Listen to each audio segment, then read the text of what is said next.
We offer insight into some facility design, some environmental management, maybe even some dealings with regulatory or EPA. And I do that all working with the Illinois Livestock Management Facilities Act.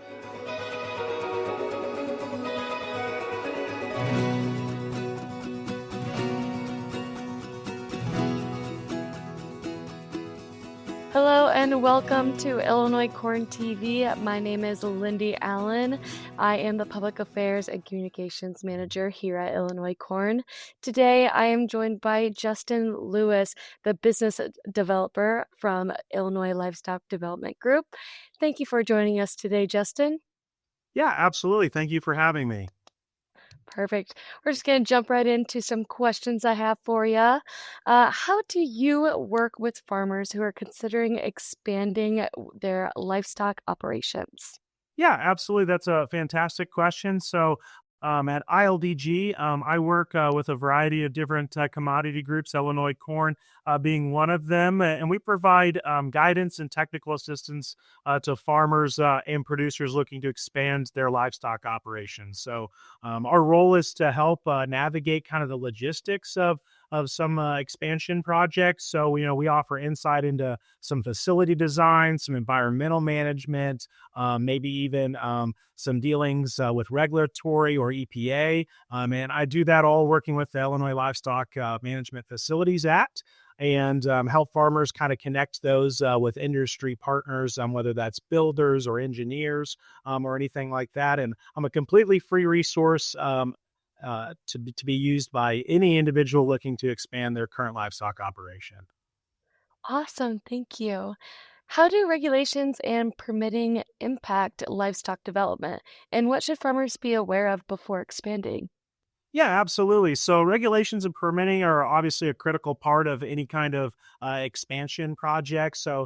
Producers really need to be aware of, a variety of different things. We got zoning laws, environmental impact requirements. Of course, as I mentioned, I work a lot with the Livestock Management Facilities Act, which is kind of regulated through the Illinois Department of Ag.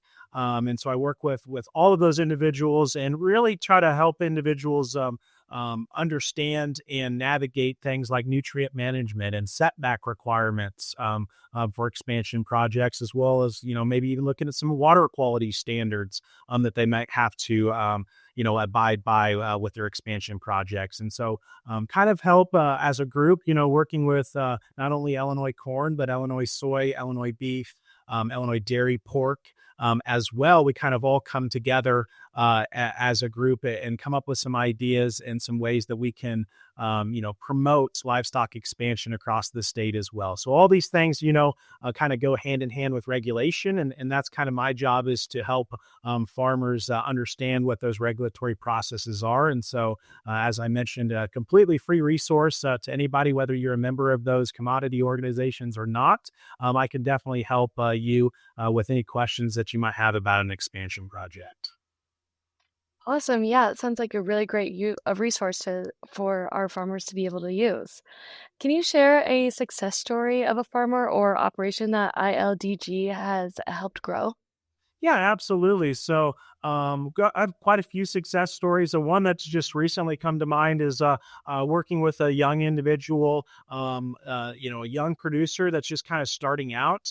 His family has always had livestock, but now it's getting to the point where they kind of like to turn that over. And as part of that turnover, in order for him to come back to the family farm, they needed to expand in order to have a place for him at the farm. And so I'm working with that particular producer in order to expand on the swine side. And so he's putting up a facility in order to expand his current production practices and, just kind of to see that next generation come forward. I'm a young producer myself on the beef cattle side. And so I understand what some of these young producers are going through. And sometimes it's hard to navigate and sometimes it's hard to find some of the information you're looking for, or even just knowing where to start. for an expansion project. And so that's something that I really find some joy in is helping these individuals all the way through the step of the process, from just kind of drawing it up on a piece of notebook paper of what their kind of ideas are, all the way to the conclusion of the project and all the steps in between. And so I really like working with all producers, the young producers especially.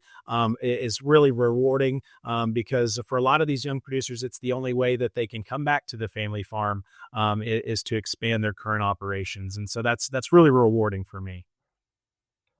That's great to hear. So do a lot of the people that you work with, would you say are more going to be in the younger demographic, or do you feel like it's all kind of spread out?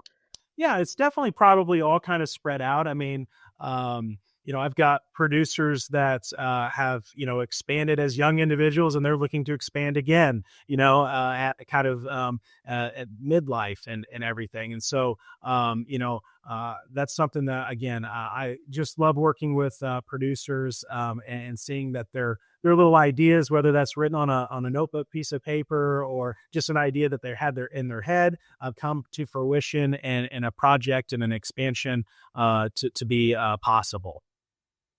Awesome. What advice would you give to farmers looking to diversify their operations with livestock? Yeah, absolutely. So diversification is always an important step. I mean, right now, in particular, we see some lower commodity prices on the grain and soy, and so diversifying with adding some livestock into your operation. We're seeing record high beef prices right now, and so some of those individuals that I work with, obviously play a vital role on both sides of the grain and soy operation as well as the livestock operation. But it's a great way to just offset some of that risk. Obviously, when corn and soy is cheap, that's good feed resources for your livestock. And when it's expensive, if you are a grain producer, you're making hopefully more profits as that comes as well. And so it's a great way to just diversify and lower your risk of different things as well. And so I think absolutely adding livestock to any operation is a must. Awesome. Thank you for that. Now we're going to be moving into our not to be corny section. So, not to be corny, but what did the farmers say after getting ILDG's advice? Ooh, that's a good one. What do they say? Anything that you think it's going to be? Oh, no, you have to give me that one. That's music to my ears. Oh, that's good. That's good. I like that. Thank you so much for joining us today, Justin. Absolutely.